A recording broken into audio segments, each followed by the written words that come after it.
Un saludo para todos. Estamos pues en una nueva emisión de Levedades. Me acompaña Marta Alzate, directora de La Cebra, que habla desde Francia. Y pues quien les habla, Juan Antonio Escobar, colaborador del mismo medio. Y hoy vamos pues a hablar de un tema que estuvo sacudiendo las redes bastante fueron las declaraciones de Ramón Yesurún, presidente de la Federación Colombiana de Fútbol, acerca pues del equipo femenino sub-17 que nos representó muy dignamente en el Mundial, pues quedando de subcampeonas. De hecho, al momento de esta emisión, ese equipo pues de mujeres que ocupó un lugar tan honroso, pues está recibiendo un homenaje. Entonces, bueno, las declaraciones de Yesurún, palabras más, palabras menos, cuando le preguntaron acerca de qué premios merecían estas mujeres que estaban representando en a nuestro país, eh, pues él dice que no se merecen, pues, que no se merecían premio toda vez que se trata de mujeres amateur. Y eso, pues, por supuesto, generó en las redes mucho revuelo y se acusó a la Federación Colombiana de Fútbol pues de tener un machismo que no se acopla a los tiempos que estamos viviendo, ni mucho menos pues al auge y a la fuerza que ha tomado el fútbol femenino. Entonces, que no es posible, plantean muchos, tener este resurgir, esta nueva, esta actual potencia del fútbol femenino con una dirigencia pues tan machista y tan retrógrada. Memes van bien, memes vienen del señor Yesurum. Pero entonces al respecto, ya que estamos hablando de fútbol y machismo, quería preguntarte, Marta, pues, cómo ves este asunto? Bueno, un saludo para todos. El machismo es, digamos que una fuerza actuante es grupal, quiere decir que es como, no es, aunque se expresa individualmente, es colectiva. Es decir, que es una fuerza que hace parte de nuestras costumbres sociales y que ejerce la presión sobre las mujeres en grupo. En ese orden de ideas, pues las mujeres siempre somos amateur, aunque tengamos más de 18 años o de 20 o de la categoría que sea para que nos califiquen como amateur. A los ojos de la sociedad, las mujeres siempre quedamos debiendo. Las mujeres nunca somos suficientemente hábiles, suficientemente responsables, suficientemente desenvueltas en una sociedad que privilegia el puesto del prototipo de ciudadano de primera categoría, que es el ciudadano blanco, occidental y hombre. Digamos que en ese orden de ideas, tal vez lo hablábamos en otra conversación, existe un filósofo francés que se llama Etienne Balibar, que tiene un texto muy interesante sobre la ciudadanía de la modernidad. Que recordar que la modernidad no es lo contemporáneo, sino que la modernidad es la época en la que nosotros existimos, la época que viene aparejada con el capitalismo, con el método científico, con el racionalismo cartesiano, etcétera, etcétera. Y en la modernidad, digamos, la relación entre los seres humanos se desenvuelve socialmente en términos de deberes y derechos, y eso está consagrado en lo que se conoce como la ciudadanía.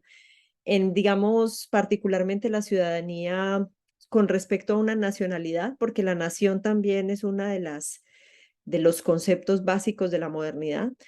Y esa ciudadanía digamos, porque la modernidad entró hace mucho rato en una fase globalizada, pues nosotros pretendemos a que sea también una ciudadanía del mundo.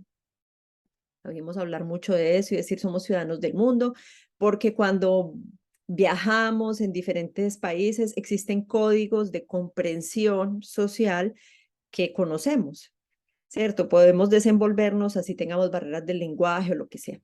En ese orden de ideas, esa estructura de deberes y derechos en la que nos relacionamos socialmente es completa en términos de derechos para un prototipo de ciudadanos modernos, que en este caso es, como ya lo dije, el hombre occidental, blanco, etcétera. Es un prototipo, no digo que sea el único, pero es un prototipo. Y de ahí hacia abajo hay ciudadanos que tienen exclusiones en esa ciudadanía en términos de sus derechos y que, digamos, tienen una ciudadanía menos completa. En ese orden de ideas, las mujeres hacen parte, como otros grupos que son excluidos de ciertos derechos, no sé, las minorías étnicas, las clases sociales que no tienen un acceso pleno a los derechos económicos, las minorías o, por ejemplo, como con opciones de género diferentes, etcétera.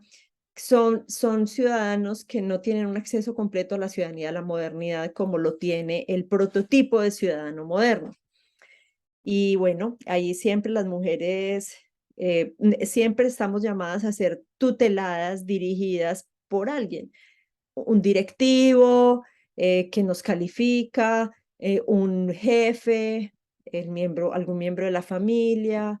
Y en ese orden de ideas siempre se nos pone un poco en la posición de amateurs menores de edad o cosas que pueden llegar a ser similares. Digamos que esa es como mi opinión al respecto.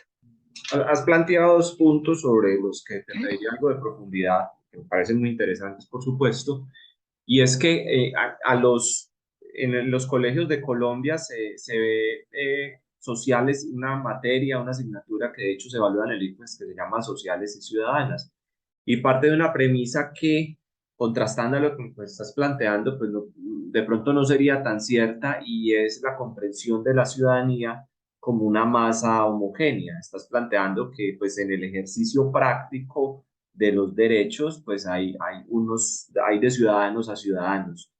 Y pues lo otro es que has hablado también del reconocimiento, pues como ciudadanos del mundo o como ciudadanos que tienen la posibilidad otra vez práctica de ejercer ciertos derechos.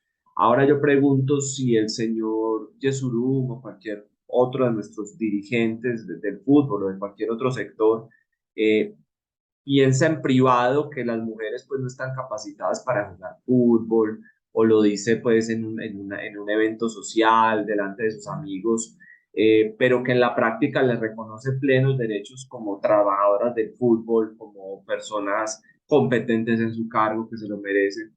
Eh, ¿Crees que sería más importante lo uno por lo otro? Porque me quiero de pronto anticipar, y es que a veces en las oficinas de Colombia, no sé en Francia qué suceda, pero en este país es muy común los homenajes a las mujeres. Entonces uno está, por decir, en el área de contabilidad de una empresa, por decir cualquier cosa, y entonces como es el Día de la Mujer, pues vamos a darle de a girasol a cada una, y alguien pone alguna ranchera pues alusiva a las mujeres, o esa canción que a mí me parece horrorosa eh, y endulcorada pues de Arjona, que las mujeres que son un invento, no sé qué.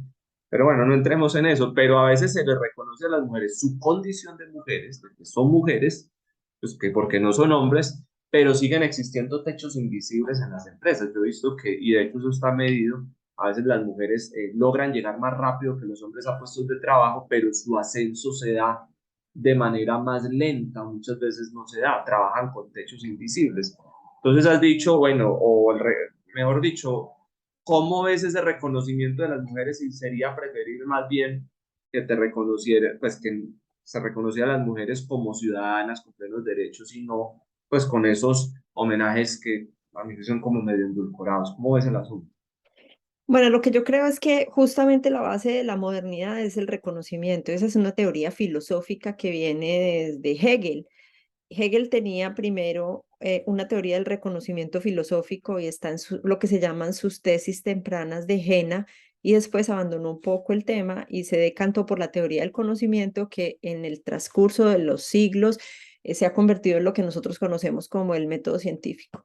Pero la teoría del reconocimiento filosófico está detrás de lo que implica la ciudadanía y la modernidad, o sea, la relación social en la modernidad.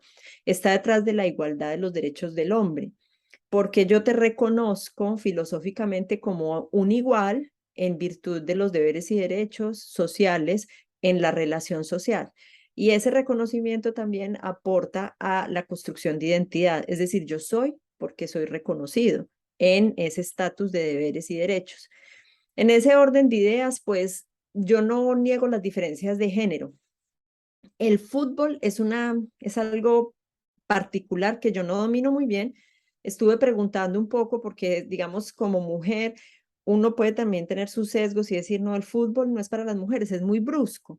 pero en algún momento alguien que conoce bien el fútbol me dijo, al nivel de alta competición en hombres o en mujeres, la práctica del fútbol es más un tema de técnica. Entre más técnicos, menos contacto físico, por lo tanto, menos dificultad del deporte per se para que sea practicado por hombres o mujeres. Y digamos que esa respuesta a mí me pareció válida. Pero digo, no niego las diferencias de género, tampoco en el sentido de las particularidades que puede tener tanto hombres como mujeres. Nosotros, de todas formas, como vivimos una profundización de la modernidad, vivimos como en la época de lo que Sigmund Bauman ha llamado la liquidez o la fluidez, y entonces todas esas fronteras de género están un poco difuminadas, a veces se vuelven un poco resbaladizas, y ahí además, en mi opinión, como una pérdida de orientación en medio de esa fluidez. Sin embargo, pues digamos que en esa diversidad de conceptos en los que pues, se puede ir de un extremo como el que vimos con los retrocesos de la política de derecha a nivel mundial. Por ejemplo, la primera ministra italiana, la señora Meloni, viene a hacerse un discurso diciendo, soy mujer, soy madre, soy católica. Entonces ahí ya está plantando una posición, ¿sí? Con unos criterios o esos en donde dicen los adolescentes de hoy en día, no, es que yo soy del género fluido. Un día amanezco sintiéndome hombre, otro día amanezco sintiéndome mujer. Digamos que en esa variedad, que es complicado orientarse ahí, además, pues porque cualquier posición que uno toma puede ser políticamente incorrecta. Yo creo que las mujeres debemos iniciar en la discusión porque se nos reconozcan los derechos civiles, porque es que yo creo que aunque en el papel los derechos civiles están reconocidos, en la práctica los derechos civiles de las mujeres son desconocidos. Es decir, existe una tendencia consagrada, digamos, en la sociedad a que las mujeres merecen menos en todo orden de ideas, menos remuneración salarial, menos responsabilidades, menos patrimonio, si se quiere, ¿sí? Ya que hay ciertos temas como la productividad económica, como las decisiones políticas, como el hacer empresa, las decisiones empresariales, en las cuales se desenvuelven mejor los hombres que las mujeres. En la teoría, en la legislación, no. En la legislación, pues están consagrados la igualdad de derechos, pero es que no importa que esos derechos estén consagrados teóricamente. Justamente lo que dice Etienne Balibar, no soy yo quien lo digo, sino este filósofo francés, es que en la teoría los derechos están ahí, pero en la práctica hay una exclusión interior. Quiere decir que esa exclusión interior, no que no haces parte, porque si haces parte, sino que interiormente por el grupo estás excluido de ciertos derechos. Entonces, en ese orden de ideas, para minimizar esa exclusión interior, para avanzar en un reconocimiento pleno de derechos, sobre todo en el caso de las mujeres, a mí particularmente me parece útil dejar de lado todos estos matices y enfocarme en lo central. A mí me parece útil. ¿Qué es lo central? El reconocimiento de los derechos civiles, porque una vez las mujeres hayan podido obtener una plenitud del reconocimiento en la realidad, no teórico, de los derechos civiles, pues habrá habido un gran avance y ahí ya podemos entrar a los matices. Hay mujeres a las que les gusta que les celebren el Día de la Mujer. Digamos, a mí me parece eso como una segregación inversa, es decir, yo no necesitaría que me celebren particularmente un día por ser mujer, pero pues digamos que eso ya es una cosa demasiado, hilar demasiado fino. Pero si tenemos todas las mujeres un acceso real a los derechos civiles, pues si me celebran el Día de la Mujer o si se lo celebran a la vecina le gusta o no le gusta, eso es una cosa ya, un matiz, porque a mi juicio lo central de la modernidad se consagra en los derechos civiles. Los derechos civiles generalmente son patrimoniales y tienen repercusiones sobre el intercambio de bienes, de servicios, de dinero. Es tanto así que el reconocimiento filosófico al cual hice relación en un primer momento parte del contrato, porque el contrato celebrado entre dos particulares te reivindica al otro como un igual. Es decir, el otro está en posibilidad de hacer un contrato contigo porque es tu igual y tú al firmar un contrato con él lo reconoces como tu igual. Entonces, en ese orden de ideas, pues me parece que para las mujeres falta mucho avance y que esas discriminaciones reales sobre los derechos civiles habría que empezar a trabajar fuertemente para que dejen de existir más allá de los matices que implica la diversidad que ciertamente existe, pues porque somos de géneros distintos. El género masculino es uno, el género femenino es otro. Marta, al respecto, hay como una tendencia frentes secundarios que se han fortalecido hoy en día, que giran en torno al color de la piel, a las preferencias sexuales, bueno, al mismo género, por supuesto, a causas ecologistas, y de alguna manera, con lo que dices, pues va quedando de lado, porque pues feminismos hay muchos, pues, yo no soy experto, pero sí entiendo lo suficiente para saber que el mundo de los feminismos, pues, del feminismo tiene muchos matices y muchas corrientes y muchas ramas, pero siento que las manifestaciones más conocidas o las que más resonancia tienen en redes son aquellas que, por ejemplo, consisten en no usar sostén, en pintarse los pelos de las axilas de colores, bueno, ese tipo de manifestaciones que son interesantes, me parece que está perfecto, pero se va dejando de lado lo que tú hablas como de derechos patrimoniales o de las características de clase social de determinada mujer. No es lo mismo ser mujer en un contexto que en otro, o en un país que en otro, por supuesto. Y bueno, asuntos de clase social. De hecho, ahí aparece el lenguaje que podría ser un tema de otro capítulo de levedades, y si es conveniente o no, pues nosotros no es que tengamos la última palabra, pero ponerlo sobre la mesa, hablar de todes o escribir con arroba, pues para obviar la generalización con no de género masculino.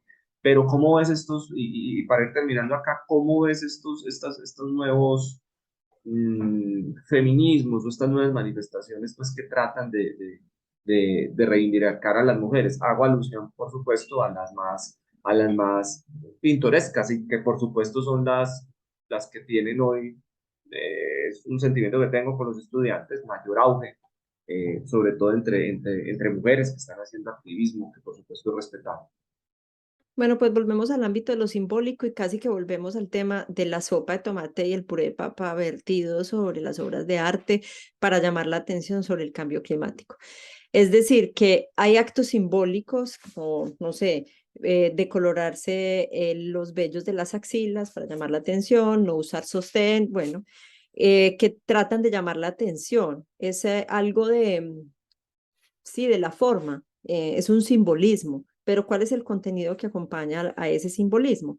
Porque si el contenido se agota en lo simbólico, pues yo creo que hace un aporte flaco, digamos que no aporta mayor cosa. Si es para llamar la atención y hacer una reflexión sobre cosas más centrales, pues es un instrumento válido de comunicación. Ahora, vuelvo y digo, para mí lo central son los derechos civiles y patrimoniales. ¿Por qué?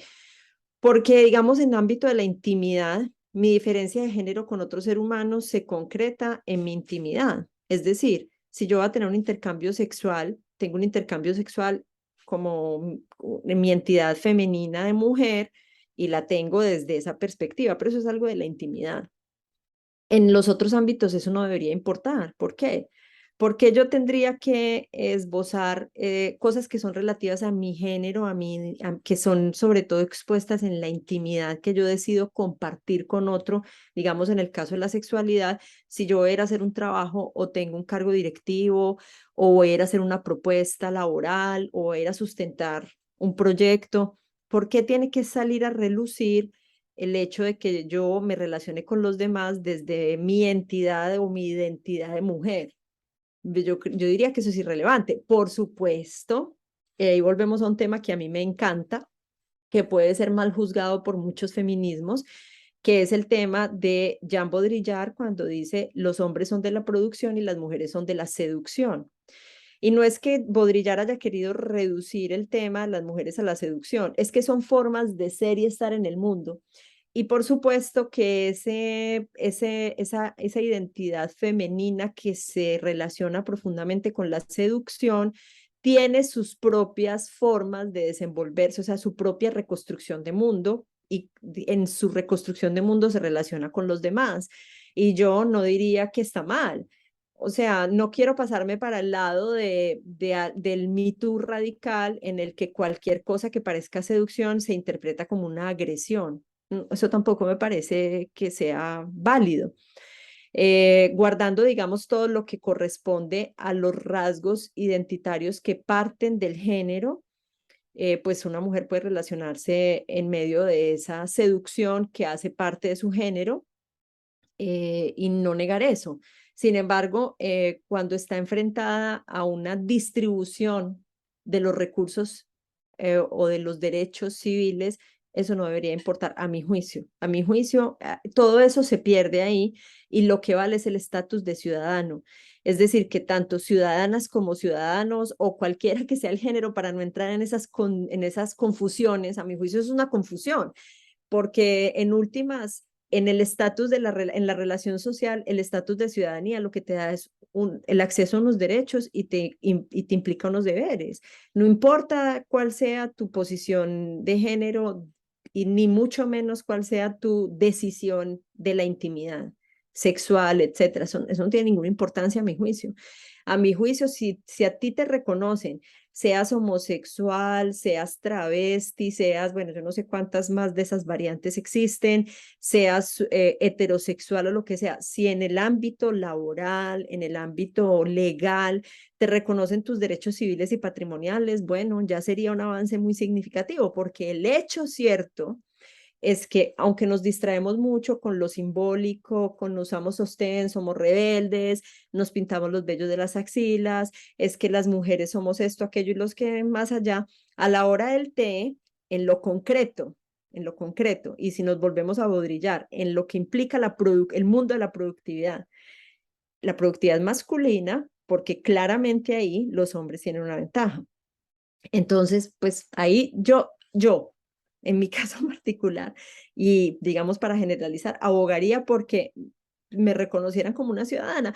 Si yo puedo interactuar en el trabajo, ante la administración pública, llámese la alcaldía, un ministerio, cualquier reclamación que yo tenga en el ámbito judicial, y siendo mujer, yo puedo ver una igualdad en el respeto de mis derechos civiles y patrimoniales, yo me sentiría muy reconocida, y pasaría a otros matices más finos una vez resuelto el problema que para mí es central.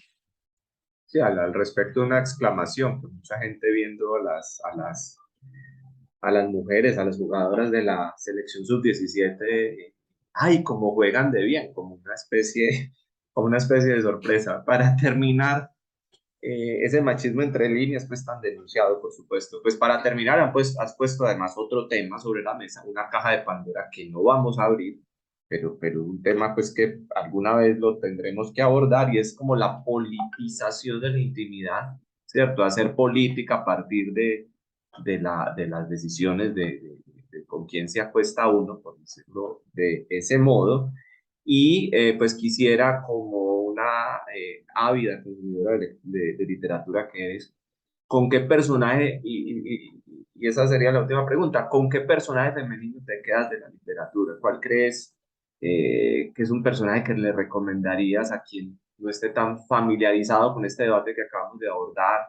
¿Se te ocurre alguno, o alguna mujer muy llamativa que consideres que en ese mundo tan vasto de la literatura sea digno de que lo resaltes?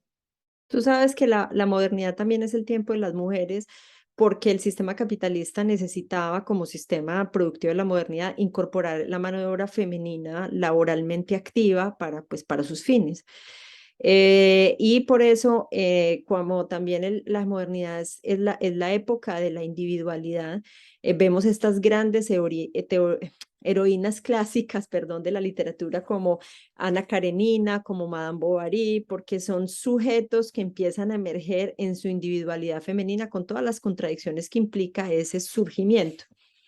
Hay autoras fantásticas que hablan desde la feminidad, porque digamos, no es lo mismo, es que no es la misma reconstrucción de mundo, en la literatura como Elizabeth Brown, no sé, como Jane Austen. Bueno, yo creo que hay muy buenas escritoras que también han desarrollado fantásticos personajes femeninos, en donde se pone seguramente sobre la mesa todas estas contradicciones de las cuales hablamos, porque es un proceso que viene de la modernidad y es un proceso que no se ha completado. Y si bien hemos avanzado mucho, nos falta mucho por avanzar y todas esas contradicciones hacen parte del proceso y la literatura o la buena literatura lo que hace es captar esas contradicciones y exponerlas, no presenta un juicio de valor, las muestra. La literatura no es como el método científico, no tiene la obligación de demostrar absolutamente nada, sino que muestra. Y bueno, hay muchas y muy buenas. En este momento me estoy leyendo una escritora que me gusta mucho, que se llama Lucía Berlín. Me estoy leyendo un libro que se llama Una noche en el paraíso y ahí hay fantásticas historias de mujeres. Es decir, que cada una de esas mujeres en su reconstrucción particular, en la situación particular que les ha tocado vivir y en las contradicciones propias de su condición y de su exclusión interior como ciudadanas de la modernidad que les ha tocado vivir, pues cada una son de ellas, a mi juicio, cuando está bien hecha la literatura, pues son fantásticas heroínas y no solamente pues las clásicas que también lo son como Madame Bovary, como Ana Karenina, etcétera. Muchas gracias, Marta. Tomo atenta nota de esa última De recomendación Lucía literaria. Berlín. Bueno, te agradezco mucho, gracias a quienes hasta aquí nos acompañaron. Ojalá sean cada vez más. Si les gusta el video, los invitamos a que lo compartan con familiares, compañeros de trabajo y amigos. Mil Voy gracias, a meter una Marta. cuñita ahí antes de irme. Sabes que la Adelante. última premio Nobel es francesa y es mujer, es Annie Ernaux. Y Es- ella hace algo que desde el punto de la literatura, desde el punto de vista de la literatura es innovador y es que ella hace casi que relatos autobiográficos en los que plantea todas estas contradicciones. Yo he leído poco de ella, apenas la estoy empezando a leer. Me leí algo que se llama, bueno, no me acuerdo en este momento cómo se llama, pero es un libro sobre uno de sus escritos sobre un evento de la vida de ella, la primera relación sexual que ella tuvo. Eso es autobiográfico y ella plantea toda esta serie de contradicciones en las que están inmersas las mujeres, que a veces sinceramente sentimos que el trabajo que nos toca hacer para llegar a los mismos objetivos que podría plantearse un hombre, un ciudadano prototipo, pues es el doble o el triple. Y a propósito, las portadas son portadas muy lindas, ¿no? ¿Cierto? Las de Annie Con la Ernaux, sí, sí, situación, son sí. bonitas. Es una niña llorando bajo una mesa, pues, pero, ¿cierto? Son, Sí, aparecen. son muy lindas. Quiero acordarme cómo se llama el título y me impacienta porque no me acuerdo cómo se llama el título. Memoria de chica. Aquí lo encontré. Ujú. Memoria de chica. Y bueno, yo voy a empezar a leerla porque cuando uno lee como todo lo que se habla sobre ella, es un continuo. Ella ha hecho una literatura a base de sus experiencias como mujer, la cual es catalogada como una literatura feminista, pero yo creo que sobre todo autobiográfica y que su pretensión al usar valientemente un material que es de su propia vida de una manera tan evidente es poner sobre la mesa todos estos temas porque claramente como es una literatura que es autobiográfica, pero está bien hecha, uno empieza a identificarse con los temas porque empieza a notar que son cosas que también nos han sucedido a otras mujeres y entonces eso abre un paso a la reflexión. De hecho, dicen que su literatura es muy sociológica y es por eso, pues porque está planteando reflexiones que hacen más eco sobre la sociología, sobre las relaciones sociales que sobre la misma literatura. Y muy valiente, parece, ¿no? Sí, ella es Un valiente, acto pues de porque valentía, cuenta sí. de una manera autobiográfica cosas difíciles de contar, sí, es verdad. Pero a las mujeres, a todas, nos han pasado cosas muy difíciles de contar. Ese es otro tema que creo que vale la pena, sí, incluso cosas que nos parecen que son de noticiero y resulta que estadísticamente son pues de lo más común, pues de afectación del 90%, pues no quisiera entrar Vuelvo en y digo, detalles, para pero terminar, una cosa que yo había dicho en un artículo, el machismo es es una fuerza colectiva, es aplastante, es actuante, es decir, no es algo etéreo, es algo que mm, actúa y que se siente en los ámbitos reales de la vida de las mujeres, y, tiene con la, mayor o menor énfasis dependiendo de la posición social, de la educación, dependiendo de los recursos económicos, depende de muchos factores, pero tarde o temprano, algún momento en la vida eso se siente porque cuando se vulneran esos derechos de los ciudadanos plenos, o ellos sienten que se les vulnera, pues que es que claramente nadie quiere soltar derechos, tener menos privilegios para entregarle a los otros, y entonces ahí hay una suerte de defensa. El punto con el machismo es que él es actuante colectivamente, y esas defensas se hacen colectivamente porque es una presión social colectiva sobre las mujeres. Y a veces inconscientemente, ¿sí? También.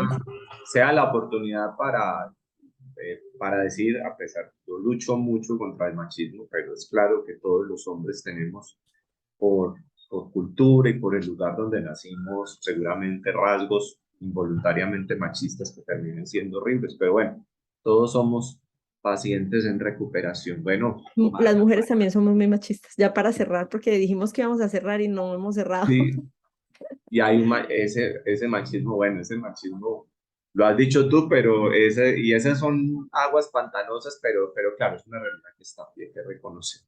Marta, muchas gracias, muchas A gracias. ti. Un saludo para todos y mil gracias por acompañarnos. Gracias. Hasta luego.